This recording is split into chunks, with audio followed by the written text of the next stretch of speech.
Welcome to Crowdsourcing the Revolution. It's a peaceful one, a nonviolent one. We've had some incredible breakthroughs here. We're trying to unite the left and the right. And today we're going to have Keith Knight on. He runs one of the Libertarian organizations in the country. So beginning to accomplish the mission. Last show I told you guys, Marjorie Taylor Greene has signed on to the bill that lowers drug prices. It's amazing. Nobody thought that that was possible, that we can get, here we are, a left-wing show, trying to bring in both sides as earnestly as we can, and folks are listening, and it's beautiful. And Keith is the managing editor of the Libertarian Institute. Again, we're going to talk to him in just a little bit. But meanwhile, the main part is the crowdsourcing part. So you guys have been busy doing amazing things. So I asked you to do Kids of Gaza to show Americans what's happening. And by the way, later in the week, there's an American kid who's been held in detention by the Israelis for 8 months. Our government won't do anything about it. They're like, he's not even an Israeli. Who cares about him? He's just an American. As I've told you, Israel's killed 11 Americans in just the last 3 years. Our government does nothing about it, nothing. They value Israel more than they value America. And another reason why the left and the right are joining together, because we're all Americans. I don't know who Israel is. They're not my uncle. I don't know why we owe them anything. We don't owe them a damn thing. So I love that the right wing and centrists and everyone in the country, other than the corrupt, have begun to realize that. So as I asked you guys to put together your own stuff, a lot of you have. So we've got now a Kids of Gaza Instagram handle, and that was put together by one of you guys. James created it. So it's kind of a funny period where it is. You're seeing it on the screen. It's Kidzo, and then had to put the period in the middle, and then FGAZA Gaza, obviously. So, and what it spells out Kids of Gaza overall. So why there was already Kids of Gaza? That's why I had to do that one. But we're going to try to put up pictures of kids, including American kids, that are in Gaza or the West Bank. So mainly Gaza, but the kid got kidnapped by the Israelis in the West Bank, who was an American. But anyways, we'll put those up. Some are alive, some are dead, and you don't know until you look at the pictures and read the bio. By the way, all the ones that are dead, killed with our money and our bombs. Okay, so James, awesome job, brother. Way to start that, okay? Hopefully we'll get you some pictures and bios there soon. All right, now there's a website for Kids of Gaza that we set up, kidsofgaza.com. And a volunteer, Aaron, is going to send us a video of that site a little bit later, because they've been working on it. If you want to work on it with our community director, Cara Eastman, email hope@tyt.com, hope@tyt.com, and be part of this, because then now we're coordinating. We're coordinating with you guys on how to build these things, and a lot of people have amazing ideas. In fact, I'm going to read you some in a second. So in fact, let me read that to you now. Arpon is another person from the audience. See, I love this crowdsourcing. Guys, we couldn't do all this on our own, but together, combined internet, we can do this. Arpon has an update on corruptionwatch.us. So that was an idea that I think one of you guys came up with. We got to figure out who originally came up with that idea. I want to give you credit for it. And we had you guys vote on the URL, and you voted on corruptionwatch.us. And what that means is that's taking all the politicians, all the bills, and all the donors, and seeing what kind of match we have. Do their votes match what their donors want? So let me read from Arpon. He said, I've successfully uploaded all bills enacted into law from 108th Congress to present. These include Senate bills, Senate joint resolutions, House bills, and House joint resolution bills, approximately 6,100 entries. I've also successfully uploaded all senators and House of Representatives from 108th Congress to present. There were other lawmakers uploaded, not sure why, but we can filter out those individuals later, approximately 2,600 entries. So pause there, I got more, but look at this. Combination of all of you guys, plus all the new technologies, including AI, including crowdsourced coding, right? All of that is allowing us to build these sites much, much quicker. And so in the old days, this would have taken forever to build a site like this, right? So let's see what we come up with, but we're also gonna fact check. So if there, as he's pointing out, there's some people that shouldn't be on that list, we're gonna all take them out together, kind of like Wikipedia, right? So Arpan then says, we're now working on uploading all campaign contributions, beginning with the 108th Congress to now. After that, we will upload all data on how politicians from 108th Congress to present Congress voted on the bills I uploaded. Once all of this data is finished uploading to the cloud, we can then start working on how it will appear on the website and how users can interact with the data. God, I love this so much. Man, if it works, and it's a beautiful site, and you can see, oh, look at that. I'm looking up Cory Booker. Oh, look at all the money he's taken from AIPAC. Oh, look at that. His voting record is 98% with AIPAC. Huh, okay. And you can go down the list. Oh, there's a guy who takes tons of money from Big Sugar down in Florida. They're a big presence in Florida, right? Oh, look at that. His voting record matches 100% with Big Sugar. So can't wait. And of course, the mainstream media should do this. They have billions of dollars in resources, and they're like, no, please don't tell them about the corruption, whatever you do. I'll tell you this quick story. I've said it many times, but for those of you who don't know, David Schuster works here. He's on Rebel headquarters. Check him out when you get a chance. It's also on YouTube, Rebel HQ. And when he was a reporter in Washington, he did a story on money and politics. Managing editor takes him out, shows him the newsroom, goes, I'm not running your piece, David. And David says, why? And he said, money and politics paid for all of this. So they know the mainstream media gets all the money from the corruption, and so they aid and abet and protect corruption. That's why they never talk about money and politics. That's why they're not doing this project, and we're having you guys try to work together as the American people to create these websites that mainstream media won't show you. God bless the folks at AIPAC Tracker, by the way, made a big difference. No, so now Arpan's last thing. No, we're in the middle of discussing how to include more politicians, starting with Clinton era and also governors. We're also discussing how to include every bill introduced since Clinton era. This would be in the millions, I think. I will try to make this work if possible. However, I personally am leaning toward doing the above, so we have a light version running, then we can incrementally add more data. Nevertheless, this is currently in discussion. Look, Arpan, I like the light version too. We'll get to all the different eras later. But let's build the thing that you're building now with the 108th Congress to on, because it'll already show you the big picture. And then yes, we'll have plenty of time to go back and absolutely add all those stuff. And look guys, this is truly nonpartisan, right? So like if there's hacks out there who are like, well, you shouldn't include Democrats on that database. I mean, they take the same money and they vote the same way, but they're more moral. Are they? Why? They don't look more moral to me. And by the way, maybe we compile the database and it shows you Democrats or Republicans are a little bit more honest in which direction they vote. We don't know until we build a database, right? I'm not prejudging it, except for the fact that I covered politics for 30 years, and my excellent educated guess is that they will both be deeply, deeply corrupt. There aren't a lot of Congress people or politicians in America who are like, oh, millions of dollars handed to me by a lobby. Well, I'll take it and I'll vote against you because I am that principled. And afterwards, I know you won't give me any more money, but that's okay. And you think a lot of lobbies are handing out millions of dollars to people they're not sure are going to vote for them? But yet, mainstream media treats you like idiots. And they say dumb things like that. I'm gonna say even a worse word. Oh yeah, no, the politicians are not affected by the money. They're having debates. Look, if they really believe that, the reporters in mainstream media are the dumbest people in the whole country. You could get anything from them. Oh yeah, no. I'm going to build a bridge right there. I'm going to call it the Brooklyn Bridge. Just give me all your money right now, and I will. Trust me, I'm an angel. What do you mean? And I'm like, oh, okay. All right. Anyway, so that's going to be corruptionwatch.us, okay, or .us. So Sean McBride wrote in with what we asked him to do. So Marie Newman was on here, former Congresswoman from Illinois, and she taught us how to affect the politicians. And one of the things she said is go to their district office. We thought they got to let you in, and be polite. We're nonviolent. We're peaceful. We want peace in the real world. We want peace in our lives. We never harass anyone. We never do anything physical, but we show up and we're insistent. And she said you should definitely do that. So Sean did that in Pelosi's office in San Francisco. Let's see how it went. I went to Nancy Pelosi's district office today, but they don't even let people in the front door or to drop off paper.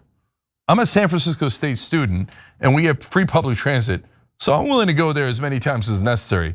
Just not sure how to get her or other San Francisco residents' attention about the drug bill that I think he's got the wrong number on there, that we're trying to get into place. You know what, Cara? I don't want to screw it up because can you get me the number of the bill? Because I'm going to suggest something. So we're calling it the Fair Drug Prices Bill. If they're not going to let you in, and they're not even going to accept the paper, well, I guess it's fair to leave the paper on the door and on the window, right? Please lower drug prices and say that you're supporting the bill's number, which I'm about to tell you. Sorry, it's got to come. No, okay, now Cara wrote it wrong. Okay, 3493. That's what I thought, but I wanted to be positive. Say I'm supporting HR 3493 to lower drug prices. Please help us lower drug prices. I mean, it's the simplest ask you can make. I mean, what does it mean that they won't let citizens, constituents of hers, into her district office? This is how arrogant our politicians are. By the way, the other day we had a Shortcut Chakrabarti on the show. He's running against Nancy Pelosi. He's doing great. A year out, he's almost caught her. Normally you'd lose that race by 60, 80 points against the leader of one of the parties, right? And one that's been around forever. He's already almost caught her. He's only 13 points behind. It's at this pace, she's going to retire soon. So, and she should retire because she doesn't represent the people. But keep going, guys. Find your district office, send in stories, send in videos, send in pictures. If you actually meet a congressman in the wild, wouldn't that be amazing? Like take a picture or a video and be like, hey, here's me asking my representative for lower drug prices and to support HR 3493, right? And send it in and we'll show it. Even if you don't meet the congressman. And again, Marie Newman was, I think, projecting too much. She's a wonderful person. She cared about her constituents. By the way, she was eliminated by the Israeli lobby. They spent 4 to 6 million, I forget what the exact number was, to eliminate her because she didn't vote for all of the bills that they demanded. But at least take a video of you eating lunch in the district office or whatever it might be, and I'll show it on there, pictures and videos, okay? Let's go, let's do democracy. Let's get involved. Let's take our government back. Okay, I have more updates for you guys, but I gotta pause here because Keith Knight's joining us. He's the executive editor of the Libertarian Institute, and the battle is joined. Keith, welcome, brother. Jane, thank you so much for having me. No problem. We're trying to unite all the different factions here. And you and I were in a debate against each other recently on immigration, right? But here we are uniting, and I love it. So tell me why you were interested in this project, and then we'll get into the specifics in a minute. Just for the record, the debate was about foreign aid. It was with Mike Benz. So my we bad. have not You're done totally an right. immigration one yet. Yeah, no, you're totally right, Keith. My bad. You're right. And I said that wrong earlier in the show too. Well, go ahead. So the reason we at the Libertarian Institute want to get in on this heroic fight that you guys are thankfully leading for us is because so much of the corruption is usually categorized as, well, what does Nancy Pelosi's portfolio look like? Was Jeffrey Epstein more than just friends with Ehud Barak? Those are very interesting and the implications are certainly significant. But what we talk about at the Libertarian Institute is the blatant corruption that is right in your face. If we take just the 3 primary catastrophes of my generation, if we look at the war on terror, the financial crisis, and the state response to COVID, I think there was blatant corruption in all of these cases. In the war on terror, President Bush came out on September 20th of 2001 and said, Americans are asking why they hate us. They hate what they see in this chamber right here, a democratically elected government. They hate our freedom of speech, our freedom to vote, and our freedom to disagree. So immediately, the central focus of the war on terror was completely deviated from the truth, which is they hate us for occupying the land of the 2 sanctuaries, Mecca and Medina. They hate us for supporting Israel, going back to the Qana massacre of 1996. They hate us for the sanctions against Iraq all throughout the 90s before the second Iraq war and the operation to remove Saddam Hussein. So that is a case of such blatant corruption. Now, George Bush just says this on national television in front of Congress, and we don't even have the standards that we would have for like a fourth or a fifth grader. Hey, you can't just give us an answer. You have to cite your source. You have to show your work. Where was he coming up with this? Completely fabricated. So the 20-year war on terror was verifiably based on a lie perpetuated by Rumsfeld, Cheney, Wolfowitz, but especially the sitting president. And then you can see how fake the Al-Qaeda threat is in general. I was just in New York City in September, and who was there but a former member of Al-Qaeda, a guy whose name used to be Al-Muhammad al-Jilani, but he's changed his name to Ahmed al-Shara, and he's now the leader of Syria. He was interviewed by former CIA Director General David Petraeus, and Petraeus said, you have a lot of fans here, and I'm one of them. We want to know how you're doing. Do you have time to think? Are you getting any sleep at night? This guy was a member of the group we were told wanted to kill us and hated us just because we were free. This is a blatant scam right in our face. The two other scams that display the blatant corruption that's right in your face. Yeah. Hold on. Before we go to the other two scams, I just want to add to what you're saying, okay? So we spent $8 trillion on the so-called war on terror. $8 trillion. That's an unimaginable number. We have a $37 trillion debt right now. 8 of that, an enormous percentage of that, is just for that. Now, did Iraq, for example, attack us on 9/11? No. In fact, Saddam Hussein, as terrible as he was opposed to Al-Qaeda, would imprison or kill Al-Qaeda. And we took him out anyway. You want to know who said he was their number one enemy? Nobody's going to be surprised unless you're a moron who works in mainstream media. Israel said Iraq is our number one enemy. And one of the other neocons was Benjamin Netanyahu. And all of American media told us, oh, Iraq, weapons of mass destruction, the region where the Al-Qaeda terrorists came from. I remember Joe Scarborough saying, and we covered it on the show, they hate us because they hate us. They hate us because they hate us. And they would say absurd things like they hate our freedoms. No, they hate that we were in Mecca and Medina and kicking the living crap out of the Palestinians. Now, that doesn't mean they're right? What it means is we're fighting someone else's war and spending $8 trillion to do it. We didn't have those enemies. All of a sudden we have those enemies. So Keith is absolutely right. And by the way, in Iraq, it wasn't just about Israel. The oil companies made a killing. The defense contractors made a killing. The bankers who speculated on it made a killing. Every donor class loved the Iraq war. And 69% of Americans, so 7 out of 10 Americans, when we started the war in Iraq, thought that Saddam Hussein had personally attacked us on 9/11. They didn't know it was Al-Qaeda. They thought Saddam did it. Why? Because mainstream media lied to them in mass and gave them that impression so that you could rile people up to attack and spend all that money. And Keith is right about the leader of Syria. He was part of Al-Qaeda and ISIS, the worst things in the world. But all of a sudden, when Turkey wanted to take northern Syria and Israel wanted to take western Syria, they teamed up to get rid of Assad, put this former Al-Qaeda guy in charge, and now he's cleaned up. He's all washed up, and all the past Al-Qaeda-ness and ISIS-ness has been forgiven as long as he gives away land to Israel and Turkey. Look, I'm from Turkey originally, but I'm an American. We don't serve Turkey. We don't serve Israel. Give our $8 trillion back, let alone the $310 billion that Israel's taken directly from us. All right, now Keith, the other two. The other two that come to mind would be the financial crisis primarily.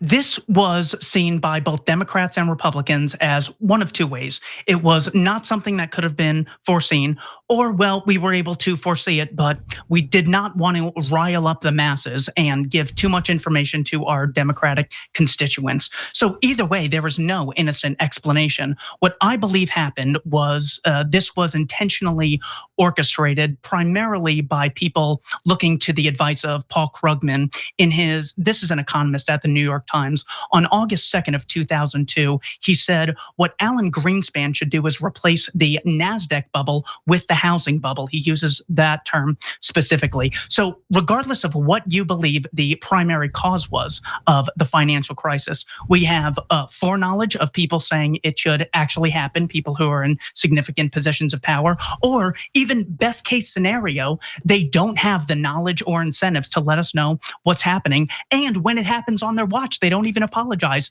After 9/11, Bush gets a 91% approval rating. The economy crashes on Bush's watch, and then we get a troubled asset relief package, another $1 trillion to the bankers. This is blatant corruption right in your face. You don't have to say, well, hypothetically, does this circumstantial evidence match up? This is right in your face. And the final example would be the concept that governments and governors had the right to lock people down during COVID for extended periods of time. The work by Dr. Thomas E. Woods Jr. in his book, Diary of a Psychosis, shows that states like Florida and California that had very different lockdown measures and very different approaches to mask mandates did not see a significant difference in overall deaths. So the message is clear. It's much better to empower the working class to make their own decisions rather than having oligarchs coercively decide what's best for us, whether it's in foreign policy, finance, or virology. Okay, so let me tackle those two. So this is interesting. You're coming at it from libertarian perspective. I'm coming at it from progressive perspective. So on the financial collapse in 2008, there's no question why it happened. Collateralized debt obligations, derivatives, and basically all of that is fancy words for gambling. And leverage was the key part of it. So guys, I need you to focus on this. This is super important. Donors paid off congresspeople to take away regulations that prohibited them from over gambling with our money. Because remember, they're using depositor money, but they're keeping the proceeds. And so if they take our money and they make a bet twice the size or even 4 times the size, it's actually not that bad. So I no finance, etc. That sounds bad, but you could live with that. But once you get to 10, 20, you're playing with fire and it's guaranteed to collapse because even the smallest variation in price will cause a collapse. And they didn't stop at 10 or 20, they got into the hundreds. So they take $1 of yours, gamble with it, and leverage it 100 times, 200 times. That's a guarantee failure. There's no way that does not result in a collapse. And our government crook politicians took money from those financial interests, allowed them to rig the system so that they would take that kind of risk, and then it collapses, and then what did they do? Then Obama came in and said he was gonna fix it. He was at 83% approval rating after inauguration. So this country is not racist, etc. Are there people that have issues in the freaking culture wars? Yes, but the culture wars are meant to divide us.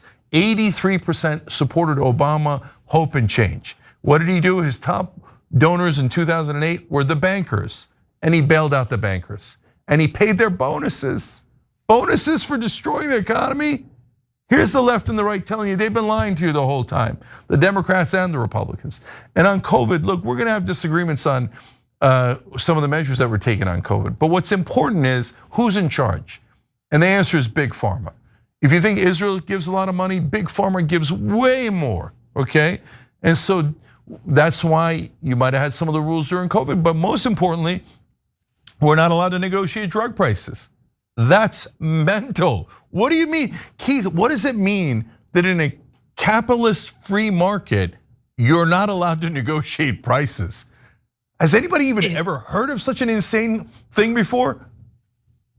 It means that the oligarchs are coercively intervening in a spot where otherwise people would engage in voluntary contracts. Of course, you should be able to negotiate. This is something that unions could be extremely beneficial in, whether it's threatening to strike, threatening to organize, having collective bargaining.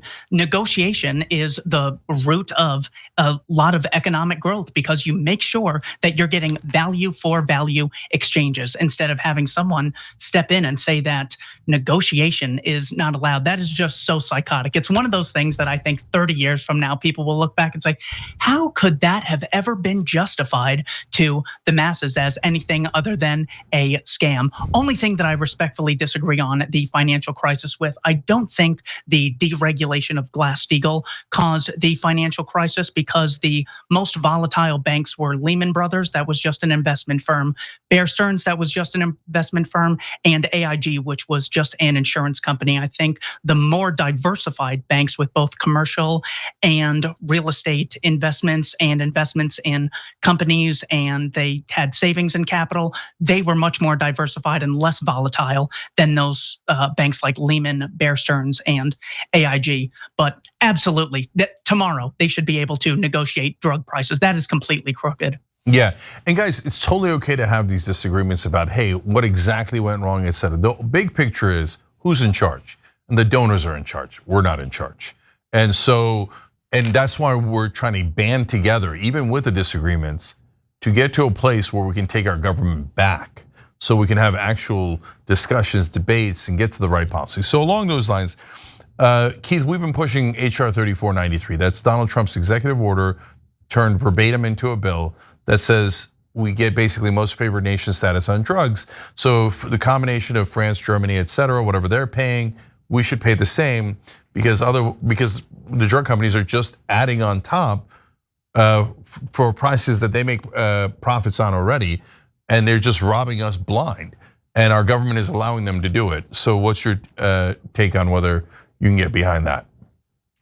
I am not sure about the specifics of this bill. Anything you want to send me, I am more than happy to look at. When I think of wanting low prices for products and services, I think that is a good thing. Now, that sounds like a boring and predictable opinion to have. Realize this is not the opinion of President Trump in general, or Steve Bannon, who says prices are too low on products A, B, C, and D, and these products are coming from China. Low prices are just very bad. Herbert Hoover famously opposed low prices when there was the stock market crash. He instituted the Smoot-Hawley tariffs. Franklin Roosevelt even was very skeptical of the freedom to lower prices during a recession. Therefore, he instituted the National Recovery Administration, the NRA, in his day. So it's good. It is significant that we come to an agreement that low prices are a good thing. I think low prices in almost anything can come from two sources. One, a drastic increase in the supply. This is how Cornelius Vanderbilt lowered the cost of steamships, how Steve Jobs lowered the cost of Apple products. The reason why books and DVDs and printers and computers are so much cheaper than they previously were, because the supply has radically increased. The other way to do it is by state mandate, absent any sort of negotiation or increase in capital investment, which leads to higher methods of production, mass production, and a higher supply. I would not support the state regulating prices unilaterally, but any step that can be taken to increase the supply of access to healthcare, goods and service, I think we should unilaterally issue free trade in all pharmaceuticals with any country. We should decriminalize that economic activity between consenting adults. I think the higher the supply, the lower the price would be. It's not just fantasy land. We see it all the time with Walmart and Amazon. Very greedy companies, but they can't afford to be so greedy as to have such high prices, because they have an incentive to produce to the masses of consumers. If you ask someone, well, it's okay if we legalize pornography and drugs and guns, because they'll be privately held, so only the 1% would be able to afford those private products. But if you think about it, you realize that the incentive of any producer is to get access to a mass market. So I support lower costs in healthcare, just like you. I think we need to embrace free trade and abolish certificate of need laws, which require a hospital to get a license before getting permission to build. This drastically lowers the amount of hospitals that are available. Lower supply leads to higher prices than there otherwise would be. So I support anything in the realm of voluntarism and free trade to get those prices lower. Would you support anything like that in the meantime? Yeah, I would. So here's the thing. There's going to be a little bit of variance in some of the proposed solutions. But to back up what Keith is saying, and how, again, mainstream media kind of lies to you and covers things up. So Bernie at one point went to go get drugs from Canada and bring them into Michigan, right? And it was done as a show of like, wait, why, if you just go like 5 minutes that way, you can get the drugs for like a quarter of the price. Why don't we just bring them here? This is literally the same exact drugs. And mainstream media and the politicians, including Democrats, were like, those are unsafe Canadian drugs.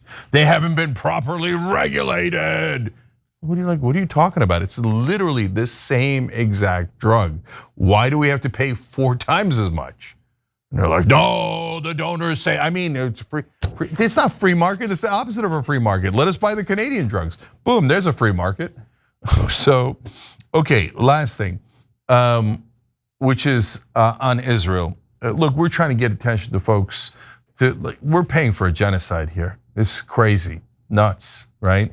So they say no, even though America has given Israel $310 billion so far, let alone the $8 trillion on the global war on terror, et cetera, we owe Israel. So, and it's anti-Semitic to say that you don't owe Israel money. So what do you think? Do we owe Israel, and do we all have to just work an extra shift for Israel because they haven't finished the genocide yet? For all the confidence these people have previously had in calling other people snowflakes and calling them ultra woke, the Douglas Murrays and Ben Shapiro's are the wokest snowflakes imaginable. They're taking a very plausible explanation. We see the destruction of Gaza. Jared Kushner the other day in his 60 Minutes interview said it had looked like there was a nuclear explosion in Gaza when we had been in Israel for the negotiations in Qatar. So maybe it's the fact that they see mass devastation of the poorest, most vulnerable people. Maybe that could actually rile them up. But no. Douglas Murray and Dennis Prager and Ben Shapiro and Sean Hannity and Mark Levin have all looked into it, and they know that really we love Henry Ford. We're just anti-Semites. Just the most nefarious explanations possible. Of course, there's a much more plausible explanation.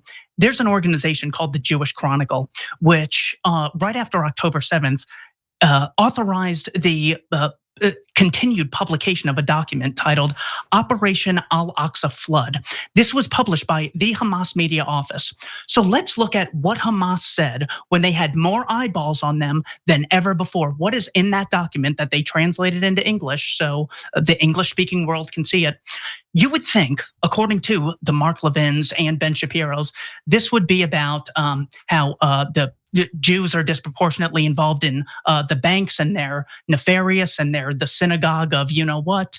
But actually, it was all secular justifications, which they say that the British and Zionist regime have occupied Palestine going back to 1948. They even mention the terrorist actions by the Ergon, Stern, and Haganah with people like Menachem Begin before 1948 took place. The Hamas media office document also mentions the previous mowings of the lawn, which are referred to as Operation Cast Lead, Operation Pillar of Defense.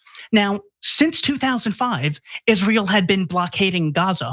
Realize the US government has a policy that if China threatens to blockade Taiwan, that's an act of war that we will respond to militarily. But Israel gets a 20-year blockade on the people of Gaza. And it's like, well, we can't expect them to ever do anything.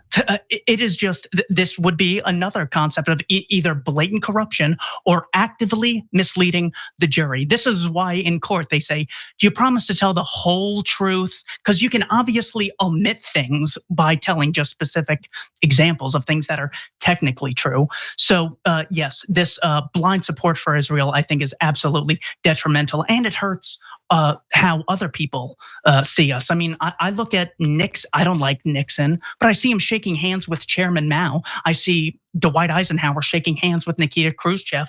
And I think this is a great thing. So we should be much more about negotiating. Look at how proud Trump was to have negotiated the ceasefire that lasted, like 48 hours or so. So the point is, when you engage in diplomacy, it's very good public relations for your country. If you represent us, that's what you should be doing. saying, consider if you just care about Israel, you're the most hardcore Zionist of all time. It's not even clear that you would support what's currently happening in Israel, considering as a causal result of this footage getting out of Gaza, the support for Israel is lower than it ever has been at any point in my life. I am 29 years old. Cenk, is that how you're seeing it, that support for Israel? That even if I'm a total Zionist, I should still oppose this because Israel's PR is worse than it's ever been in my lifetime. Is that true for you? Oh, 100%. I think they're nuts. To get out of the room. If I was a huge fan of Israel and I had any kind of influence, I would go and tell them, guys, leave the building immediately. Like, leave Gaza, leave the West Bank, and even leave America. Like, stop with the constant, no, you owe us, give us more money. We're gonna kill more Palestinians, we're gonna take more land. You're getting the whole world to absolutely hate you. And by extension, unfortunately, hate Jewish people. Stop, you're hurting Jewish people. You're hurting your own country. Why do you want the whole world to hate you? Oh, they already hate us, everyone's an anti-Semite. Everyone is a terrible person who are bigots, except us, we're holy and moral and special, right? Now, what, it's like they're in a trance. Like, they think that there's no consequences, and because they're not doing this because they're Jewish, they're doing it despite the fact that they're Jewish. Of all people, they should know to not go in this direction. And I think that Jewish tradition and culture says obviously says you shouldn't go in this direction, but they've gotten blinded by this nationalism. But most importantly, for our purposes, Israel can do whatever they want. They're a grown-up country, they have nuclear weapons, etc. But why do you keep asking us or demanding of us our money, our support, our military, our troops for everything that you're doing? It has nothing to do with us. And so this insistence that America must pay Israel, America owes Israel, America must never criticize Israel, America must bow its head. I mean, they killed 11 Americans in the last 3 years in the West Bank, and our government hasn't done anything. There's an American kid who's right now in an Israeli prison. They won't answer for it, and our government doesn't even ask for it. And there was an American who was attacked, we covered on the show today, in the West Bank by settlers. The embassy, the American embassy writes back to him, we're not permitted to help you because you're inside Israel. What is this? I mean, what part of this is like pro-America? It doesn't make any sense. Just unequivocal, literally psychopathic. When you look at the criteria for psychopathy, it's displaying complete disregard or negligence for common sense empathy. The definition is something like that. So this is quite literally what we're up against when you see the tweets from Ben-Gvir or Smotrich, or how about Congressman Randy Fine saying glass, obviously knowing what that means. Before even the ceasefire, he had said that, well, look, in the Second World War, we faced a real external enemy, and we ended that with Hiroshima and Nagasaki. So we should consider doing the same thing here. I'm sorry, I don't have this quote off the top of my head. No, he advocated for nuking them and starving them to death. He's a monster. Oh, yeah, this is another example of the blatant evil that is right in our face, because it is tempting to wonder, was the CIA behind this or that? And did Oswald really act alone? And I love those discussions and they're productive. But first and foremost, if we care about corruption, we have to get a basic understanding of the blatant corruption right in front of us. Here's my prediction for future corruption that is coming along. It is commonly said that war stimulates the economy. You get people spending money, and this sort of has a multiplier effect throughout the economy, which allows it to grow and increases the circulation of dollars. Instead of saying war is a euphemism for mass murder, as we're seeing in Gaza, as we've seen in Ukraine, as we saw in Libya, as we saw in Syria, as we saw in Iraq, Afghanistan, and the First and Second World War, not to mention the wars in Vietnam and Korea. They're going to try and sell us, I predict. This is according to Niall Ferguson, Henry Kissinger's head biographer. Right after he passed away, Ferguson went on the Charlie Rose show. it is very likely that the US government is going to try to provoke a war with China over Taiwan. Now, we saw that we had to protect the Donbass from being, acquired by the Russian Federation. It looks like this is the same ploy that will be taken in the case of Taiwan. These proxy wars are very beneficial. The US government sees the Chinese as a potential competitor in the world, and they're going to try and stop it. So what the Young Turks audience and the Libertarian Institute audience, I think, need to be so firm on is that in war, it is a euphemism for mass working class death, starvation, dismemberment, and enslavement under the guise of conscription, as both Vladimir Zelensky and Vladimir Putin and Benjamin Netanyahu have engaged in. Forced labor, even if you don't think the war is worth fighting. So if you support the working class, if you support people in vulnerable positions, you can't just have a standard for people in this geographical area called America, or people in your age group, or people in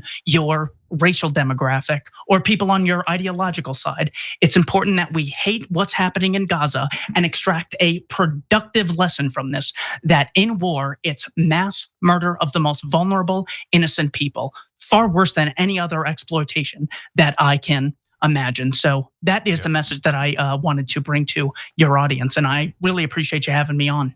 Yeah, no problem. I mean, I love that phrase that you just put, that war is a euphemism for mass murder.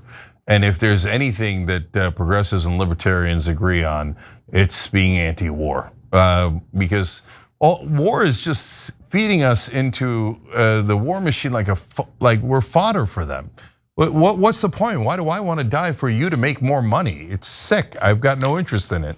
So we got to protect Americans from all these wars that the corrupt elites want to start. So I love that. People check out the Libertarian Institute, where Keith is the managing editor. And then hopefully when we have these specific campaigns, we can coordinate together, work together. You bring in libertarians, we bring in progressives, and everyone else who's watching this. And let's make sure we protect Americans first, okay? Appreciate it, Cenk. Thanks for having me, brother. Thank you, Keith. Appreciate it. All right, guys. So that's what we have for you today. Tomorrow we'll have more. We have some more amazing guests that are coming up in the next couple of days. I think you guys are gonna love it. Let's keep producing out there and start working together so we can actually take our government back. Love it. Okay, now for those of you who are watching who are not members, if you want to catch the members only bonus episode, hit the join button below on YouTube or tyt.com/join, because at the end of these episodes, we used to do a much longer bonus episode. These episodes took that over. I'm doing a short personal story. Today, my uncle passed away over the weekend, and I want to tell you about it. I told you about him a little bit in the last story, so I'll tell you about how he saved our lives. So if you're a member, stay right here. Okay, so we're in the member stream here now, so I don't have to take a break, and I'll just get into the story. All right, so I was telling you guys about my uncle in the last story time that we did, and a fun little story about me getting in a pen and an interaction with him. And then coincidentally, he passed away this weekend. And so he was 94, he passed peacefully in his sleep. So it's okay. And look, a lot of people I talk to, and I think the same thing. My dad said the same thing. It's my dad's older brother. We should all be so lucky to live to 94 and pass away in your sleep, right? But the story I want to tell you is about how he saved our lives. So my dad and him were farmers in southeastern Turkey, and they both hated farming. It's hard business. Got to get up at brutal hours, lug a whole bunch of equipment to these tiny tracts of land. They're very separated from one another. My dad explained to me how you separate the wheat from the chaff, because he literally used to do that. They even made wine. Even though it's a Muslim country, it's Turkey, so it's pretty secular. Besides which they can sell it at other places, and he explained how they make the wine. And so some real farming, I mean old school farming. For olives, of course, it's Turkey. Anyways, my uncle comes to my dad nobody's ever gone to college in our family at that point. And he says, I found out about this thing called college. And it turns out anybody can get in. And back in the day, Turkey was doing Bernie's program of free college education to anyone who scored high enough, right? And Turkey could afford it back in the 1960s. And they're saying we can't afford it in America, even though America is the richest nation in the history of the earth. No, they just want to keep all the money for the elites. Well, of course we can afford it. Okay, let's do one less war. We afford it easily with like 5% of that budget. Okay, anyways, so he says to my dad, and my dad's a young kid, he doesn't know anything, and he's at that point, he's not doing that well in school because he doesn't even know the school's relevant. You'd be amazed at what people don't know, especially in southeastern Turkey in the 1940s and 50s, right? So he says, look, I think you should go and be an engineer. I'm gonna be a doctor, my uncle says. And he said, my dad says, why? And it seems really hard. And my uncle says to him, look, either you're gonna work really hard on this farm the rest of your life, or you're gonna work hard in school. And if you work hard in school, what you get is this thing called a car. And he's like, whoa, a car. At that point, I gotta ask my dad tonight, I'm not sure my dad had even seen a car at that point. Like, we're talking, my dad's 88. We're talking an old school, okay? But if he had seen it, he certainly, they didn't have one. But the idea of having a car was like this amazing idea. And he said, then you could have a big house and a beautiful girl to marry you. And my dad said, whoa, now we're having a conversation, okay? So he says, my uncle said, you either work hard in here or there. So which one do you want? And my dad's like, well, school's hard, but farming sucks. It's like the hardest thing in the world, and it's really hot out here. And he's like, okay, I guess I'll become an engineer. And he crosses his fingers and hopes that my uncle is right. And by the way, their dad passed away when he was really young. So my dad was like 6 months old when his dad passed away. So he didn't even know his dad. His older brother was basically a father figure to him. And he listened, and my dad worked really hard, started getting really good grades, scored really well in the entrance exam, got into the top engineering school in Istanbul, and the rest is history. Because he graduates from there, starts his own business, moves to America, starts his own business here. He's hired. By the way, the greatness of that program is over the course of his life, my dad has hired hundreds of people.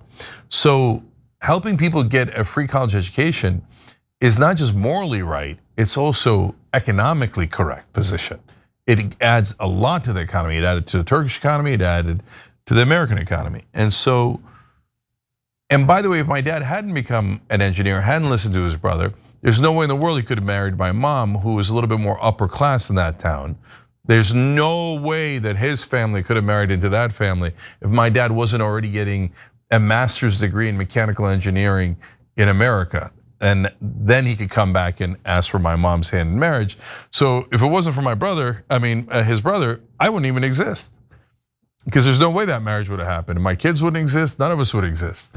And so, and then my uncle came to America and he convinced my dad to come here too. And I gotta tell you, my uncle, man, he loved America. He believed in the American dream. Same with my dad. They're the two most earnest guys you'll ever meet. They loved immigrating here. They believed in the dream from day one. And by the way, they lived the dream.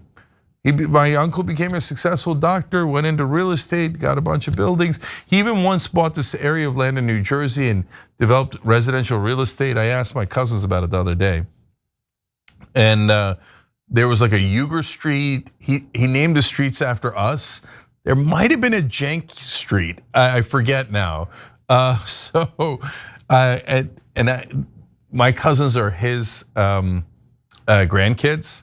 And so maybe we'll go find that town in Jersey one day. Wouldn't it be fun if we did TYT field trips there? I'm not sure, they're not sure that it still exists, at least the street names and stuff. By the way, that side of the family also, when I mentioned my Jewish family, there's a couple of, my cousin married a Jewish guy, and got a nephew and niece on that side who are Jewish. And anyways, random fact of the day for you. So to Ihsan Amca, I love you. We all love you. And thank you for giving me the life that I have. And he lived a great life, and we all loved him. And man, job well done on life. Thank you for all that you gave to everyone else. So I just wanted to share that story about why I'm here in the first place. It was because of my uncle who just passed away. All right, guys, love you. I'll see you tomorrow.